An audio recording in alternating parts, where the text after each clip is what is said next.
RMC Bourdin Direct, Pauline Baduel, Mathieu Béliard. Bienvenue dans Bourdin Direct, il est 4h52. À la une.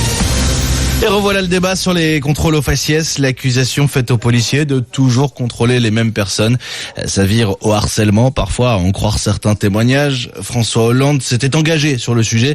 C'était pendant la campagne de 2012. Engagement numéro 30, la mise en place d'un récépissé. Récépissé qui devait être remis à chaque personne contrôlée par les policiers et qui devait mentionner la date, le lieu et la raison du contrôle de papier. Finalement, début 2014, le gouvernement s'était contenté d'un retour au matricule des fonctionnaires pour pouvoir les identifier, un renoncement.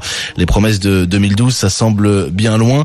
Il n'empêche que les députés et sénateurs socialistes, ils sont 34 précisément, 34 élus qui viennent rappeler à François Hollande ce qu'il racontait pour se faire élire. Parmi ces parlementaires, des frondeurs bien sûr, ils disent au président que le matricule c'est insuffisant.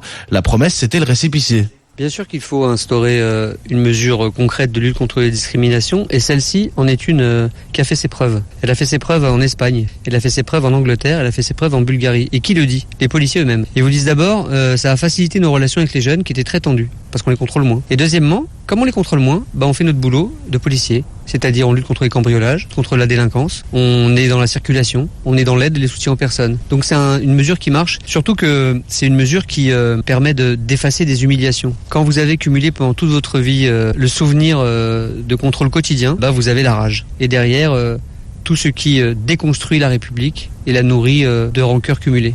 Alors, pour lutter contre les contrôles aux faciès, faut-il mettre en place un récépissé pour les forces de police ? C'est un peu plus complexe que ça pour Denis Jacob, secrétaire général administratif du syndicat de police Alliance. Écoutez, non, je pense qu'une fois de plus, c'est un débat qui est relancé par un petit groupe d'idéologues qui ne reflète absolument pas la position gouvernementale. On est ultra contrôlé. Les fonctionnaires de police sont auditionnés par leur hiérarchie. S'il y a des faits avérés, ils font l'objet de sanctions. Ils peuvent très bien être blanchis par la justice, mais quand même être sanctionnés administrativement. Donc il y a le principe aussi de double peine dans la police nationale. Le problème, c'est que ce que développe ce groupe socialiste, c'est une idée à nouveau stigmatisante, comme si on n'en avait pas eu assez jusqu'à présent, que le policier c'est un facho et un raciste. Ça suffit, on en a assez d'entendre ce genre de choses.